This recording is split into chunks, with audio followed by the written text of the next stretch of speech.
Assalamu alaikum, dear parents. I hope you all are fine and enjoying your health. It's your mentor Kanza Fatma Mirza, and in today's session, I'll be recommending you books for compulsory papers.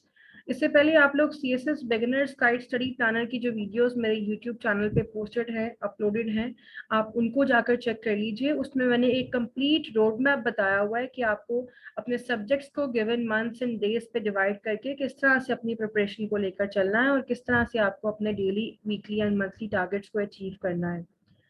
Aspirants, कोई भी book आप उठाएं, motives आपके दो ही होने चाहिए। Number 1, syllabus completion. Number 2, conceptual clarity. आप देखेंगे एफपीएससी की वेबसाइट पे आपको क्लियर कट उन्होंने सिलेबस जो है वो डिटेल सिलेबस आपको प्रोवाइड किया हुआ है।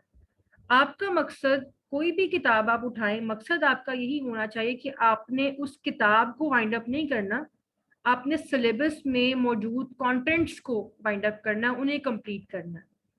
आप देखते हैं कि आपको कभी कभी मोस्ट ऑफ द टाइम्स आपको एक से ज्यादा किताब भी रिकमेंड की जा रही होती है, बट देन अगेन उसका मकसद ये नहीं होता कि आपने वो दोनों किताबें या वो तीनों किताबें आपने फर्स्ट पेज से लेके टिल एंड सारी तैयार करनी है। It's not like that. आपको अपने सिलेबस के कंटेंट से गर्ज होना चाहिए। अब वो आपको एक किताब में कवर मिल रहे हैं या दो किताबों में मिल रहे हैं, it's up to you. Most of the times आपको एक सब्जेक्ट को तैयार करने के लिए एक से ज्यादा सोर्सेज रिक्वायर्ड होती हैं, बिकॉज मार्केट में एक ऐसी कोई भी कॉम्प्रिहेंसिव किताब नहीं है या कोई ऐसी एक कॉम्प्रिहेंसिव सोर्स नहीं है जो सिलेबस को, सारे कंटेंट्स को कवर कर रही है। इसलिए आपको दो तीन किताबों पे या डिफरेंट सोर्सेज पे जो है ना वो रिलाई करना पड़ रहा होता है, ताकि आप अपने तमाम कंटेंट्स को कवर कर सकें और आप जो है वो पास्ट पेपर्स को सामने रख के भी एनालाइज कर सकें कि कौन सी चीजें किस तरह से आ रही हैं और किस किस डोमेन में, डायमेंशन में मैंने चीज को तैयार करना है। इसके साथ साथ एक और इम्पोर्टेंट बात भी है जो मैं हमेशा आपको जिस पे बात करती हूँ कि हर सब्जेक्ट के ना कुछ फाउंडिंग प्रिंसिपल्स होते हैं, कुछ फंडामेंटल कॉन्सेप्ट्स होते हैं जो उसको बेस प्रोवाइड कर रहे होते हैं।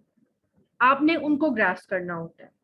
अब ये जरूरी क्यों है? स्पेशली इन कंपैटिटिव एग्जाम आपके मार्क्स तब आते हैं जब आप डिफरेंस लेकर आते हैं, जब आपके पेपर में बाकी पेपर्स से कुछ ऐसी चीजें मौजूद होती हैं जो कि आपको आउटशाइन कर रही होती हैं, या जो आपके पेपर में कुछ डिफरेंस लेकर आ रही होती है। अब ये आप तब कर सकते हैं जब आपका एनालिसिस स्ट्रांग है, क्रिटिकल थिंकिंग स्ट्रांग है, क्रिटिकल एनालिसिस स्ट्रांग है। और क्रिटिकल एनालिसिस स्ट्रांग होता है जब आपकी कंसेप्चुअल क्लैरिटी होती है। कंसेप्चुअल क्लैरिटी होगी तो आप ओपिनियन बिल्ड कर सकेंगे, आप चीजों को क्रिटिकली एनालाइज कर सकेंगे, और उसी को करते हुए फिर आप आउटशाइन करते हैं और फिर आपके मार्क्स जो है वो बेहतर आते हैं। अब ना क्वेश्चन अराइजेस कि ये सारा कुछ करना किस तरह के, टाइम भी कम लगे और हम जो है ना वो स्मार्ट वर्क करके इन डेप्थ एनालिसिस करना सीख भी लें। आपको कोई भी सब्जेक्ट आप तैयार करें ना, कोई भी सब्जेक्ट आप पढ़ें, आपके एग्जामिनर को आपके आंसर्स को पढ़ के लगना चाहिए कि आप इसी सब्जेक्ट के एक्सपर्ट हो। और ये काम करना इतना मुश्किल नहीं है, थोड़ा सा आपको स्मार्ट वर्क करना पड़ता है। आप कोई सब्जेक्ट उठा रहे हैं, आप क्या करें, सबसे पहले आप उसकी जो थ्योरेटिकल फ्रेमवर्क है, कुछ डिफरेंट थेरीज हैं, कुछ इवेंट्स हैं, उसकी सब्जेक्ट ग्लॉसरी है, उसमें मौजूद डिफरेंट टर्मिनोलॉजीज हैं, आप उनको ग्रास्प करें। और आप कोशिश करें कि आप उन तमाम चीज़ों को यूज करते हुए अपने क्वेश्चन का आंसर करें, उन थ्योरेटिकल फ्रेमवर्क्स में रहते हुए अपने आंसर को एनालाइज करें, वो टर्मिनोलॉजीज आप यूज करें, वो सब्जेक्ट ग्लॉसरी आप यूज करें। तभी आपके एग्जामिनर को लगेगा कि आप जो आंसर कर रहे हो ना वो एक्चुअली शायद आप एक्सपर्ट हो इस चीज के, जो सब चीजें आप यूज करें और आपको चीजों को एनालाइज करना आ रहा है। अब आप खुद सोचेंगे ये सारा कुछ कब मुमकिन होता है? जब आप चीजों की को समझते हैं, आप अंडरस्टैंड करते हैं और आपके कॉन्सेप्ट जो है ना वो क्लियर होते हैं। ठीक है जी, मूव करते हैं बुक रिकमेंडेशन की तरफ। सबसे पहले है जी इंग्लिश प्रेसिंग कॉम्पोजिशन। ये लिंक्स भी मैं डिस्क्रिप्शन बॉक्स में पोस्ट कर दूंगी, आप लोग इनको डाउनलोड भी कर सकते हैं। अगर लॉकडाउन डेज हैं, अगर आप लोग इनको बाय नहीं कर सकते तो आप यहाँ से डाउनलोड करके पीडीएफ फॉर्म में भी आप इनको यूज कर सकते हैं। सो इंग्लिश प्रेसिंग कॉम्पोजिशन के लिए मेरी जो रिकमेंडेशंस हैं वो ये तीन चीजें हैं। नंबर 1, हाफिज करीमदाद चुगताई की जो बुक है इंग्लिश प्रेसिंग कॉम्पोजिशन, उसको आप कंसल्ट करें फॉर आपका जितना भी ये ग्रामर एंड ऑब्जेक्टिव बेस्ड काम है, ठीक है। उसके साथ साथ आप रेनन मार्टिन की जो बुक है ना, उसको कंसल्ट करें फॉर प्रेसी एंड कॉम्प्रिहेंशन प्रैक्टिस, क्योंकि मोस्ट ऑफ द टाइम्स आपका जो पैराग्राफ आ रहा होता है ना, वो इस बुक में से आ रहा होता है, ठीक है। और अगर ना भी आ रहा हो ना, तो इसमें इतना अच्छा कंटेंट और इतनी अच्छी प्रैक्टिस पैराग्राफ्स गिवन है कि अगर आप उनको लिख के चेक करवाते हैं अपने किसी भी मेंटोर को, तो आपकी प्रैक्टिस इतनी अच्छी हो जाती है कि फिर कोई भी पैसेज आए तो आप उसे अच्छे से कर सकते हैं। And remember, practice and evaluation is the की, ठीक है। उसके साथ साथ ये एक साइट है, इसको भी मैं पोस्ट कर दूंगी डिस्क्रिप्शन बॉक्स में। इसको बेसिक ग्रामर की जो प्रैक्टिस है उसके लिए आप यूज कर सकते हैं। इसमें different grammar based and idiom based and pair of words and different चीज़ों पर जो है ना वो एमसीक्यूज बने हुए होते हैं। आप इसको वैसे ही फ्री टाइम में आप इसको जो है ना वो यूज कर सकते हैं और क्विज जो है यहाँ पे सॉल्व कर सकते हैं, ताकि आपकी जो बेसिक ग्रामर है उसके मसले हल हो जाए। Then comes Islamic studies. Islamic studies के लिए हाफिज करीम दाद चुगताई की जो बुक है वो उर्दू में भी आती है, इंग्लिश में भी आती है, वो बड़ी कॉम्प्रिहेंसिव एक किताब है, आप उसको कंसिडर कर सकते हैं, ठीक है। उसके साथ साथ जैसे मैंने भी आपको बताया कि एक बेस है ना हर चीज की, हर सब्जेक्ट की। अब यहाँ इस्लामियात में, इस्लामिक स्टडीज में क्या चीज है base? References, Quranic references, different events हैं, मदीना चार्टर के सेलेंट फीचर्स हैं, ठीक है, डिफरेंट बैटल्स हैं, गजवाज हैं, इन सब चीज़ों पे आपको कमांड होनी चाहिए, ताकि आप अगर कोई ऐसा क्वेश्चन भी आया ना जो डायरेक्ट नहीं है, जिसमें आपको वो 20 हेडिंग अप्रोच नहीं लगानी और आपको थोड़ा सा सोचना है, तो इन सब चीज़ों के डोमेन में आप जब सोचें, आप थिंक करें, तो आपके पास रेफरेंसेस भी हों, आपके पास अपने क्वेश्चन को आंसर करने के लिए कंटेंट भी हो और आप उसको एनालाइज भी कर सकें, ठीक है। उसके साथ साथ आप जो डॉक्टर इसरार अहमद हैं उनके लेक्चर्स को सुन सकते हैं डिफरेंट टॉपिक्स पे, इकोनॉमिक इश्यूज पर एंड डिफरेंट इश्यूज पे वो अपना एनालिसिस जो है ना वो देते हैं, आप उनको सुने, उससे भी आपका अच्छा खासा एनालिसिस बिल्ड हो जाता है। और इसके साथ साथ अगर आपको रेफरेंसेस चाहिए या आपको जो है वो ऐसी टू द पॉइंट हैंडआउट्स चाहिए जो आप कंसिडर कर सकें, जिनको आप एज सोर्सेज यूज कर सकें, तो you can approach me for that. मेरे अपने सेल्फ डिजाइन हैंडआउट्स हैं जिसमें कुरानिक रेफरेंसेस भी हैं, जिसमें हदीस भी हैं, जिसमें और डिफरेंट रेफरेंसेस भी हैं, जिनको आप अपने पेपर में यूज करके तो आउटशाइन कर सकते हैं, ठीक है जी। Then comes general science and ability. General science and ability के मेरे पास मेरे अपने सेल्फ डिजाइन हैंडआउट्स भी हैं एंड लेक्चर्स भी हैं रिकॉर्डेड।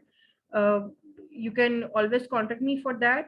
और as far as book is concerned, तो उसके जो साइंस पोर्शन के लिए मैं बुक रिकमेंड करती हूँ वो मियाँ शफीक की जनरल साइंस एंड एबिलिटी की किताब है, आप उसको फॉलो करें for science portion. And for ability, ये शायद आप इतना सुनते नहीं होंगे इस बात को, बट ये बहुत अच्छी प्रैक्टिस है कि आप लॉजिकल रीजनिंग की एक एप्लीकेशन डाउनलोड करें। आप सबके पास एंड्रॉयड फोन्स होंगे, इस तरह से वो एक आइकन होता है उसका, ये येलो एंड ब्लू सा करके, ठीक है। इसको आप डाउनलोड करें अपने पास, और जब भी आप फ्री होते हैं, आप उसमें क्विज, डिफरेंट क्विज बने हुए होते हैं, डिफरेंट प्रैक्टिस क्वेश्चंस बने हुए होते हैं, गेम्स की फॉर्म में उन्होंने बड़ा अच्छा सा उसको बनाया हुआ होता है, आप उसको सॉल्व करें। बिलीव यू मी, आप अपनी नॉलेज में अपनी जो लॉजिकल कंसेप्चुअल चीजें हैं, एनालिसिस बेस्ड चीजें हैं, उसमें आप डिफरेंस फील करेंगे इन नो टाइम। और ये डिपेंड करता है, सारा एबिलिटी का जो काम है ना, ये सारा प्रैक्टिस पर डिपेंड करता है। जब आप इस तरह से करेंगे, उसमें रिलेशंस बेस्ड क्वेश्चन है, उसमें कैलेंडर बेस्ड क्वेश्चंस हैं, उसमें अरिथमेटिक रीजनिंग है, लॉजिकल रीजनिंग है, और डिफरेंट उसमें जो है ना चीज़ें ऐसी हैं जो आपके लॉजिकल रीजनिंग को कंप्लीट कर रही होती हैं, और सारे सेगमेंट्स उसमें मौजूद होते हैं। आप डिफरेंट सेगमेंट्स को सॉल्व करें, आपकी रीजनिंग भी अच्छी होगी और आपको पेपर में जो है ना वो एक न्यू चीज़ भी फील नहीं होगी, आप ऑलरेडी क्योंकि उसकी प्रैक्टिस कर रहे होंगे। अगर ये नहीं करना, तो अगर आप में से किसी ने गैट जनरल का टेस्ट दिया हो यूनिवर्सिटीज के लिए, तो गैट जनरल की बुक भी आप लोगों में से अगर किसी के पास ऑलरेडी पड़ी हुई है, तो वो लोग एप्लीकेशन वाला काम नहीं करना चाहते, तो आप गैट जनरल की बुक को फॉलो कर सकते हैं for logical reasoning. Then again, practice is the key. Maths के लिए अगर आप देखें तो टेक्स्ट बुक आती है, अगर आप पंजाब से हैं, किसी भी प्रोविंस से हैं, क्लास 7th 8th की एक टेक्स्ट बुक आती है, वहां से आप अपने डिफरेंट क्वेश्चंस को जो है ना वो जनरल प्रैक्टिस कर सकते हैं। और अगर आपने इतना कुछ नहीं करना तो you can simply go for my recorded lectures and handouts. मैंने कंप्लीट एक साइंस एंड एबिलिटी पोर्शन के जो हैंडआउट्स हैं और प्रैक्टिस क्वेश्चंस हैं और रिकॉर्डेड लेक्चर्स हैं वो ड्राफ्ट किए हुए हैं। आप उससे भी अपनी प्रिपरेशन को अच्छे से कर सकते हैं। You can go to my page, आप वहां चेक कर सकते हैं कि साइंस एंड एबिलिटी की अल्हम्दुलिल्लाह जो क्वेश्चंस हैं वो एज पर माय लेक्चर्स ही आ रहे होते हैं। ठीक है जी। Then comes Pakistan studies. Pakistan studies में एक तो है Pakistan world affairs by Shamshad Ahmad. उसके बाद अगर आप हैंडआउट्स की बात करें, बहुत कॉम्प्रिहेंसिव और डिटेल हैंडआउट्स हैं। Doctor Asad Naeem CSS competitive zone Pakistan में जो है ना, अगर आप अप्रोच करें उनको तो वहाँ से आप उनके हैंडआउट्स ले सकते हैं। उसके साथ साथ अहमद शकील बाबर के हैंडआउट्स हैं पाकिस्तान अफेयर्स के।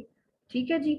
और इसमें जो मैंने आपको पहले भी बताया था कि आपको फैक्ट बुक बहुत फ़ायदा देती है पाकिस्तान अफेयर्स में, और आपका जो है करंट अफेयर्स है उसमें। और सॉरी जी, एक सेकेंड।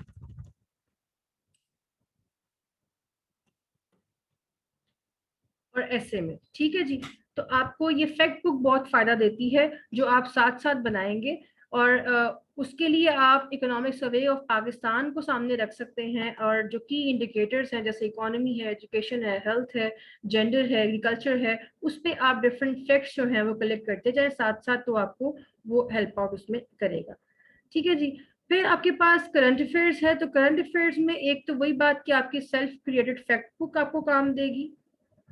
जनरल कॉन्सेप्ट्स के लिए, जनरल कॉन्सेप्ट क्लैरिटी के लिए आप फरीदुल्लाह खान की करंट अफेयर्स की बुक को फॉलो कीजिए, और उसके साथ साथ आपने अपडेट रहने के लिए जो हैपनिंग्स हो रही हैं, जो इश्यूज चल रहे हैं डोमेस्टिक एंड ग्लोबल लेवल पर, उनको डिफरेंट आर्टिकल्स से कवर करना है जो कि डिफरेंट मैगजीन्स में हो सकते हैं। आपको मैंने जब रोड मैप बताया था तो मैंने आपको क्लियरली बताया था कि आपने अपनी पसंद के किसी भी मैगजीन से जो है ना वो आर्टिकल पढ़ना और अपडेटेड रहना है। वो इकोनॉमिस्ट हो सकता है, वो फॉरेन अफेयर्स हो सकता है, पॉलिटिको हो सकता है, कोई भी हो सकता है, राइट। देन कम्स ऐसे। ऐसे के लिए कोई किताब नहीं होती, ऐसे के लिए मेंटोर होता है। आप किसी भी टीचर को ज्वाइन करें, आप मुझे ज्वाइन कर रहे हैं या किसी भी टीचर को ज्वाइन कर रहे हैं, मकसद होना चाहिए कि आप लिखें और अपने काम को एवेल्युएट करवाएं, चेक करवाएं। और कभी भी फुल लेंथ ऐसे पे जंप ना करें, बाय पार्ट्स चलें। सबसे पहले थीसिस स्टेटमेंट पर, देन उसके बाद आउटलाइन पर जाएं, देन उसके बाद इंट्रोडक्शन पे, देन मिनी एसेस पे, देन उसके बाद फुल लेंथ ऐसे पे। और कभी भी पिछले स्टेप को, पिछले पार्ट को मास्टर किए बगैर अगले स्टेप पे ना जाए। बार बार लिखें, बार बार एवेल्युएट करवाएं, अपनी गलतियों से सीखें, यही ऐसे की। आप में से कुछ स्टूडेंट्स ने पूछा था about my area of expertise के मैं कौन कौन से सब्जेक्ट्स ऑफर कर रही हूँ, तो आप लोग यहाँ पे देख सकते हैं। I am offering essay, precis composition, general science and ability, gender studies and basic grammar. ठीक है जी। And you can always approach me for any kind of queries and questions. और आप लोग कमेंट बॉक्स में भी बता सकते हैं कि आप लोग मजीद किन टॉपिक्स पे वीडियोस देखना चाह रहे हैं। And you can always approach me on my Facebook page, Instagram and WhatsApp as well. Take good care of yourself. See Allah Hafiz from my side.